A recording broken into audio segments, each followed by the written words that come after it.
ایک ایسا شخص جس نے بہت سی شکستوں یا قریب کی شکستوں کو شاندار فتوحات میں بدل دیا۔ ابتدا میں جو مسلم فوج کا دشمن جو قریش کا ایک شدید جنگجو تھا، وہ اسلام کے عظیم جنگجو کیسے بنا؟ آپ کو جناب رسالت صلی اللہ علیہ وسلم نے سیف اللہ یعنی اللہ کی تلوار کا لقب دیا، اور واقعی آپ اللہ کے تلوار تھے۔ جس میدان میں پہنچے فتح پائی، جسم کا کوئی حصہ ایسا نہ تھا جس پر تیر، تلوار یا نیزے کے زخم کا نشان نہ ہو۔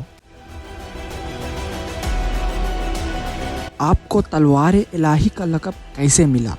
آپ کون تھے اور آپ کا کیا نام تھا؟ اگر آپ ان سوالوں کے جواب جاننے کے لیے تیار ہیں تو چلیں شروع کرتے ہیں۔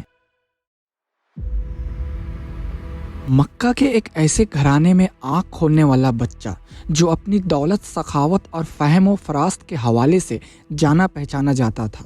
اس بچے کے والد ولید کا شمار مکہ کے ممتاز افراد میں ہوتا تھا۔ وہ مکہ سے طائف تک پھیلے ہوئے بے شمار باغات کے مالک تھے۔ اہل مکہ انہیں عدل اور وحید کے لقب سے پکارتے تھے۔ وہ عرب کا پہلا شخص تھا جس نے چوری کی سزا میں ہاتھ کاٹنے کی تجویز پیش کی تھی۔ فوجی مہارت میں بھی ولید کا جواب نہ تھا۔ یوں اس بچے کو دولت اور مذکورہ خوبیوں کا سرمایہ وراثت میں ملا۔ بچے نے بڑے شاہانہ انداز میں پرورش پائی۔ اس کے باوجود اسے مردانہ کھیلوں اور فن و حرب و ضرب سیکھنے کا جنون تھا۔ اس نے گھوڑ سواری، شمشیر جنی اور تیر اندازی بچپن میں ہی سیکھ لی تھی۔ کشتی اور نیزہ بازی میں بھی اس کا کوئی شانی نہ تھا۔ لوگ اسے میدان کا جادوگر کہتے تھے۔ ان خدا داد صلاحیتوں کے مالک کا نام خالد بن ولید تھا۔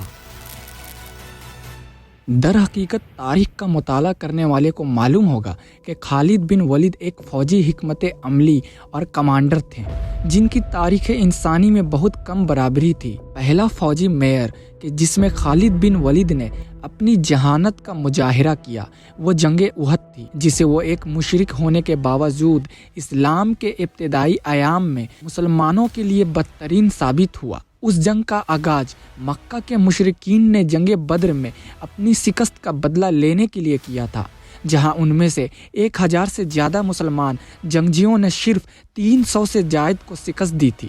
جنگ احد میں رسول اللہ صلی اللہ علیہ وسلم نے تیر اندازوں کے ایک گروہ کو ایک قریبی پہاڑی پر بیٹھایا تاکہ مسلم فوج کی پشت کو تحفظ فراہم کیا جا سکے، اور خاص ہدایت کے ساتھ وہ کسی بھی حالت میں اپنی چوکیاں نہ چھوڑے۔ جب لڑائی شروع ہو گئی، مسلم فوج کے حق میں ثابت ہو گئی، تو تیر انداز اپنے کمانڈ کے حکم کو بھول گئے اور اپنی پوزیشن چھوڑ گئے۔ اس موقع پر خالد بن ولید کی عسکری ذہانت نے اسے اپنے ساتھ جنگجوؤں کا ایک گروہ لے کر پہاڑی کے گرد گھیر لیا اور عقیب سے مسلم فوج پر حملہ کیا۔ اس لیے مسلمان کا نقصان بہت زیادہ ہو گیا۔ رسول اللہ صلی اللہ علیہ وسلم زخمی ہو گئے اور آپ کے چچا حمزہ رضی اللہ عنہ سمیت بہت سے دوسرے صحابہ کرام رضی اللہ عنہ شہید ہو گئے۔ ہجرت کے بعد 8ویں سال ایک دن خالد بن ولید رضی اللہ عنہ نے مذہب اسلام پر غور و فکر کر رہے تھے۔ وہ اپنے آپ سے کہہ رہا تھا، پیغام تیزی سے پھیل رہا ہے اور وہ شخص یقیناً ایک رسول ہے۔ میں کس چیز کا انتظار کر رہا ہوں؟ میں کب تک اسلام قبول کرنے سے دور بھاگوں؟ اس کی خواہش تھی کہ کوئی ساتھی اس کے ساتھ مدینہ منورہ کا سفر کرے۔ راستے میں اسے 2 ساتھی مل گئے جو اسی سوچ کے حامل تھے۔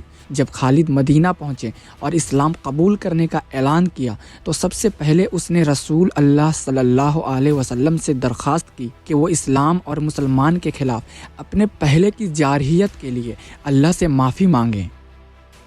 حضور نے اسے بتایا کہ اسلام قبول کرنے کا مطلب یہ ہے کہ اللہ کی طرف سے اس کے پچھلے تمام گناہ معاف ہو گئے۔ اس کے باوجود خلوص دل سے توبہ کرنے والے خالد کے اصرار پر رسول اللہ صلی اللہ تعالیٰ علیہ وسلم نے اس کے لیے دعا کی کہ اس نے اسلام قبول کرنے سے پہلے اسلام اور مسلمان کے ساتھ جو کچھ کیا اس کے لیے اسے معاف کر دے۔